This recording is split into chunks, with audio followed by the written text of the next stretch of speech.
तो Thor love and thunder theatre में आ चुका है और मैं कहूंगा कि it was a entertaining film उनके लिए जो कि मार्वल मूवीज बस मजे के लिए देखते हैं। उनको फर्क नहीं पड़ता कि इस पूरे यूनिवर्स में क्या होने वाला है।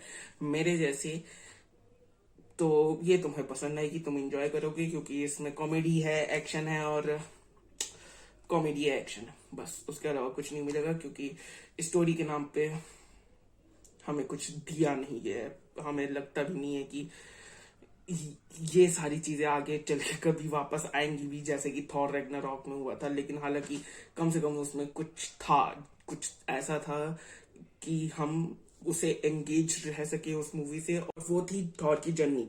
थॉर अपने आप को खोजना चाहता था कि आखिर वो है कौन, जो कि थॉर रैग्नारॉक में हो चुका था। लेकिन यहाँ बस इस मूवी में जहां बस हमें ट्रेलर में ही बताया गया कि थॉर अपने आप को ढूंढना चाहता है, लेकिन थॉर इसमें था ही नहीं, बल्कि थॉर एक साइड कैरेक्टर की तरह लगा जिसका सिर्फ ये काम था कि वो हंसाए, जोक्स क्रैक करे और उसके अलावा कुछ नहीं। हालांकि तुम जो क्लाइमेक्स में हुआ उसको बोल सकते हो कि हाँ थॉर था, थॉर लड़ा भी, लेकिन ओवरऑल पूरी मूवी में उसके पास सिर्फ यही काम था कि वो जोक्स क्रैक करे, उसके अलावा कुछ नहीं। उसके अलावा लिटरली उसके पास कुछ भी नहीं था करने को।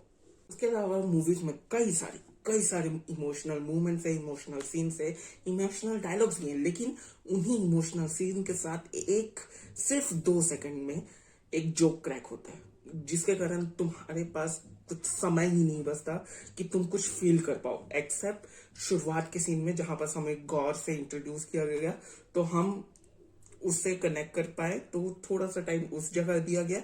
लेकिन कहीं पर भी, चाहे जेन फॉस्टर के साथ कुछ हो रहा हो, थॉर के साथ कुछ हो रहा हो, वेलकरी के साथ कुछ हो रहा हो, कॉर्ग के साथ कुछ हो रहा हो, हमें मौका ही नहीं दिया जाता कि हम इमोशनली कुछ फील कर सकें। फट फट फट फट जोक्स क्रैक हो रहे हैं। मतलब are you serious, are you genuinely serious कि तुम एक ऐसे समय पे जो हुआ, मतलब जेन के साथ जो हो रहा था वहीं पास एक जो क्रैक हो रहा है और हमारे पास इमोशनली अडेप्ट करने को वो सीन समय ही नहीं दिया गया। सोचो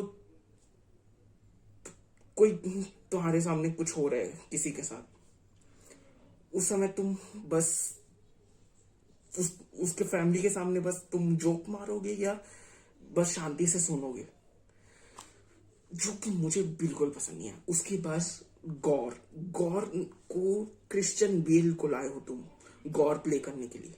क्रिश्चियन बेल को उसने कमाल का परफॉर्मेंस दिया, मतलब उस बंदे ने फाड़ दिया, लेकिन तुम साथ में जोड़ नहीं पा रहे हो। यानी कि ऐसा लगता है कि पता नहीं क्या, शार्क को एक घर में जो एक एक्वेरियम होता है ना, वहां छोड़ दिया हो, ऐसा लगता है।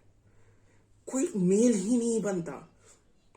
जब जब हमारे सामने क्रिश्चियन बेल परफॉर्म कर रहे होते हैं, उस समय आप बस सोचते हो कि ये बंदा है, ये बंदे को मुझे देखना है, ये इंजॉय करना है, इसकी परफॉर्मेंस इंजॉय करती है। वहां बस तुम बस हक देते हो, मतलब बस हक देते हो।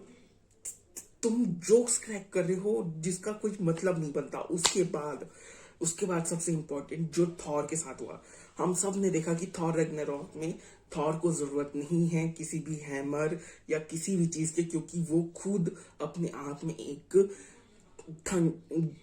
देवता है, खुद एक गॉड है वो, तो उसे किसी भी चीज की जरूरत नहीं है। लेकिन इस मूवी में जब तक उसके हाथ में या तो म्योनीर या फिर स्ट्रॉम बेकर ना हो, वो अपनी पावर यूज नहीं कर सकता। कैसे? यहां पर गौर स्पॉइलर है, माइनर स्पॉइलर है। गौर थॉर, जेन और वेलकरी को साथ में ऐसे जकड़े रखता है, बांध के रखता है। वहीं बस थॉर अपनी बिजली का इस्तेमाल क्यों नहीं कर रहा है, वो थंडर यूज क्यों नहीं कर रहा है? वो तो बस अपने बॉडी से जनरेट कर सकता है ना, नहीं तो क्यों नहीं कर रहा है वो? उसे स्ट्रॉम बेकर को बुलाने की जरूरत क्यों पड़ रही है, जिसका कोई सेंस नहीं बनता। उसके बाद मार्वल प्लीज ये करना बंद करो कि बस एक लाइन से विलन का हीरो परिवर्तन हो गया।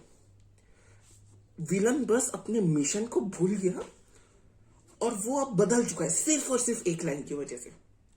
कहीं पर बिल्डअप नहीं दिया गया उसको कि थॉर और गॉड के बीच में बात हो रही है कि वो जानना चाह रहा है, ऐसा कम्युनिकेशन हो रहा है जिससे कि एक बिल्डअप बने कि जहां पर जाके गॉड जो फाइनल डिसीजन लेता है वो सेंस बनाए। वो होता ही नहीं है। क्यों नहीं होता है? पॉइंट क्या रहेगा फिर उसका? देखो, मुझे गॉड का लुक पहले से नहीं पसंद था और मुझे लग रहा था इन लोग फकअप करेंगे, और वही हुआ। क्रिश्चियन बेल ने अपने हिसाब से जो उनसे बन पड़ता था, प्रॉपर अमेरिकन साइको वाली वाइब आ रही थी मुझे। लेकिन क्या हो जब उनके पास करने के लिए कोई मटेरियल ही ना हो। उनके पास मतलब कोई क्या करना चाहता था वो? एंड गोल क्या था? कई लोग बोल सकते हैं भाई वो नेक्रोसॉर्ड की वजह से करप्ट हो गया था, लेकिन भाई करप्शन तो उस समय भी था ना, जब फाइनल मूवमेंट आता है। सिर्फ एक लाइन की वजह से कि अपनी जिंदगी जियो, एक लाइन की वजह से वो कैसे बदल सकता है? बस बदल गया वो। क्यों? ये सारी चीजें मुझे बिल्कुल भी सेंस नहीं बनाती। और मेरा जैसा बंदा जो डाई हार्ट फैन है, कॉमिक्स बुक पढ़ता है, कॉमिक्स बुक मुझे ज्यादा फर्क पड़ता भी नहीं है।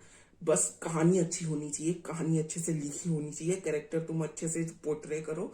मुझे घंटा फर्क नहीं पड़ता कि तुम कॉमिक्स बुक से डायरेक्ट इंस्पिरेशन या कट टू कट सीन्स ले रहे हो या नहीं ले रहे हो। तो फाइनल वर्डिक्ट मैं ये कहूंगा कि अगर तुम एक नॉर्मल मूवी वॉचर हो जो मार्वल बस मजे के लिए देखता है, तो तुम्हें हो सकता है ये पसंद है, क्योंकि एक मसाला मूवी है मार्वल की तरफ से, कॉमेडी और एक्शन मिला के। लेकिन अगर कोई ऐसा फैन है मेरे जैसा जिसे फर्क पड़ता है कि इस मूवी के साथ क्या हो रहा है, कैरेक्टर के साथ क्या हो रहा है, कैरेक्टर कंटिन्यूएशन में कि उस कैरेक्टर पहला वो कर सकता था लेकिन ये नहीं कर पा रहा अब, उसमें अगर तुम्हें एरर दिखता है और तुम्हारा दिमाग खराब होता है, तुम्हें पसंद नहीं आएगा ये। That's it, that's all. और मैं कहूंगा कि 1 out of 5 star for my self. बाकी ये थे मेरे ओपिनियंस। तुम अपने ओपिनियंस नीचे कमेंट सेक्शन में लिख सकते हो, और इसी के साथ मिलते हैं अगले वीडियो में। तब तक के लिए बाय और टाटा। और सब्सक्राइब करो, क्योंकि सब्सक्राइब करना बहुत जरूरी है।